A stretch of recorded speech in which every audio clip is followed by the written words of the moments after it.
S, ಭಾರತದಲ್ಲಿ ಚೀನಾದ global times ban. Pak ಪರ ಸುದ್ದಿಯನ್ನ ಪ್ರಸಾರ ಮಾಡ್ತಾ ಇದ್ದಂತಹ ಚೀನಾ ಮಾಧ್ಯಮ ಭಾರತದ ವಿರುದ್ಧ ಸುಳ್ಳು ಸುದ್ದಿಯನ್ನ ಪ್ರಸಾರ ಮಾಡಲಾಗ್ತಾ ಇತ್ತು. ಹಿಂಗಾಗಿ ಗ್ಲೋಬಲ್ ಟೈಮ್ಸ್ ಟ್ವಿಟರ್ಗೆ ಖಾತೆಯನ್ನ ಬಂದ್ ಮಾಡಲಾಗಿದೆ. ನೋಡಿ ವೀಕ್ಷಕರೇ, ಪಾಕಿಸ್ತಾನದ ಪರವಾಗಿ ಚೀನಾ ಒಂದಿಷ್ಟು ಸುದ್ದಿಯನ್ನ ಪ್ರಸಾರ ಮಾಡ್ತಾ ಇತ್ತು.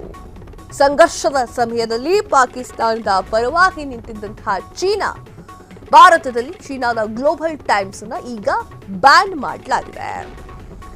ಮೊದಲೇ ಪಾಕಿಸ್ತಾನ ಅವರ ಮಾಧ್ಯಮಗಳಲ್ಲಿ ಹಾಗೂ ಅವರ ಒಂದು ಪತ್ರಿಕೆಗಳಲ್ಲಿ ಭಾರತದ ವಿರುದ್ಧವಾಗಿ ನಾವು ಜಯವನ್ನ ಸಾಧಿಸಿದ್ದೀವಿ ಅಂತ ಹೇಳಿ ಸುಳ್ಳು ಸುದ್ದಿಯನ್ನ ಬಿತ್ತರಣೆ ಮಾಡಿರೋದು ನಿಮಗೆ ಗೊತ್ತೇ ಇದೆ. ಹಾಗೆ ಭಾರತ ನಮ್ಮ ದೇಶವನ್ನ ಹಾನಿ ಮಾಡಿಲ್ಲ ಅಂತ ಹೇಳ್ತಾ ಇತ್ತು ಪಾಕಿಸ್ತಾನ. ಇವೆಲ್ಲವೂ ಕೂಡ ಫೇಕ್ ವಿಡಿಯೋ ಅಂತ ಹೇಳ್ತಾ ಇದ್ದಿತ್ತು. ಈಗ ಅದಕ್ಕೆ ಅದರ ಜೊತೆಗೆ ನಿಂತಿದ್ದಂತಹ, ಅಂದ್ರೆ ಪಾಕಿಸ್ತಾನದ ಜೊತೆಗೆ ನಿಂತಿದ್ದಂತಹ ಚೀನಾ ಪಾಕಿಸ್ತಾನದ ಪರವಾಗಿ ಒಂದಿಷ್ಟು ಸುದ್ದಿಗಳನ್ನ ನೀಡ್ತಾ ಇತ್ತು.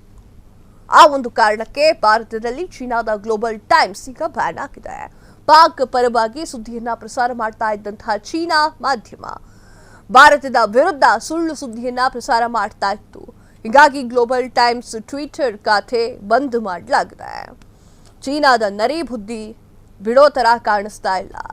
ಪಾಕಿಸ್ತಾನಕ್ಕೆ ಸಪೋರ್ಟ್ ಮಾಡ್ತಾ ಇದ್ದಂತಹ ಚೀನಾ ಭಾರತದ ವಿರುದ್ಧವಾಗಿಯೂ ಕೂಡ ಸುದ್ದಿಗಳನ್ನ ಪ್ರಸಾರ ಮಾಡುವಲ್ಲಿ ನಿರತವಾಗಿತ್ತು. ಭಾರತದ ವಿರುದ್ಧ ಸುಳ್ಳು ಸುಳ್ಳು ಸುದ್ದಿಯನ್ನ ಪ್ರಸಾರ ಮಾಡ್ತಾ ಇತ್ತು. ಚೀನಾ ಮಾಡ್ತಾ ಇದ್ದಂತಹ ಈ ಒಂದು ಕೆಲಸಕ್ಕಾಗಿ ಗ್ಲೋಬಲ್ ಟೈಮ್ಸ್ ಎನ್ನುವಂತಹ ಟ್ವಿಟರ್ ಖಾತೆಯನ್ನ ಈಗ ಬಂದ್ ಮಾಡಲಾಗಿದೆ. ಭಾರತದಲ್ಲಿ ಗ್ಲೋಬಲ್ ಟೈಮ್ಸ್ ಟ್ವಿಟರ್ ಇನ್ನು ಮುಂದೆ ಬರೋದಿಲ್ಲ. ಪಾಕಿಸ್ತಾನದ ಜೊತೆಗೆ ನಿಂತಿದ್ದಂತಹ ಚೀನಾ ಸತ್ಯಾಸತ್ಯತೆಗಳನ್ನ ಹೇಳುವಲ್ಲಿ ಸ್ವಲ್ಪ ಕಾಲು ಜಾರಿ ಬಿದ್ದಂಗೆ ಕಾಣಿಸ್ತಾ ಇದೆ. ಯುದ್ಧದ ಸಮಯದಲ್ಲಿ, ಅಂದ್ರೆ ಸಂಘರ್ಷದ ಸಮಯದಲ್ಲಿ ಹೇಳಬೇಕಾಗಿದ್ದಂತಹ ಸತ್ಯಾಸತ್ಯತೆಗಳನ್ನ ಬಿಟ್ಟು ಪಾಕಿಸ್ತಾನದ ಬಗ್ಗೆ ಒಲವನ್ನ ತೋರಿಸಿದಂತಹ ಚೀನಾಗೆ ಇದೆಲ್ಲವೂ ಕೂಡ ಆಗಲೇಬೇಕು. ಚೀನಾ ಪಾಕಿಸ್ತಾನಕ್ಕೆ ಶಸ್ತ್ರಾಸ್ತ್ರಗಳನ್ನ ಕೊಟ್ಟು ಭಾರತದಲ್ಲಿ ಶಾಂತಿ ಸ್ಥಾಪನೆಯಾಗಬೇಕು ಅಂತ ಹೇಳಿ ಭಾರತದ ಬಳಿ ಬಂದು ಹೇಳಿದ್ದಂತಹ ಎರಡು ನಾಲಿಗೆಯ ಹಾವು ಚೀನಾಕ್ಕೆ ಈಗ ಭಾರತ ತಕ್ಕ ಪಾಠವನ್ನ ಕಲಿಸ್ತಾ ಇದೆ. ಗ್ಲೋಬಲ್ ಟೈಮ್ಸ್ ನ ಬ್ಯಾನ್ ಮಾಡಿದೆ. ಪಾಕ್ ಪರ ಸುದ್ದಿಯನ್ನ ಪ್ರಸಾರ ಮಾಡ್ತಾ ಇದ್ದಂತಹ, ಬಿತ್ತರಿಸುತ್ತಿದ್ದಂತಹ ಚೀನಾ ಮಾಧ್ಯಮ ಈಗ ಮಖಾಡೆ ಮಲಗಿದೆ. ಭಾರತದ ವಿರುದ್ಧ ಸುಳ್ಳು ಸುದ್ದಿಯನ್ನ ಪ್ರಸಾರ ಮಾಡ್ತಾ ಇತ್ತು. ಹೀಗಾಗಿ ಗ್ಲೋಬಲ್ ಟೈಮ್ಸ್ ಟ್ವಿಟರ್ ಖಾತೆಯನ್ನ ಬಂದ್ ಕೂಡ ಮಾಡಲಾಗಿದೆ.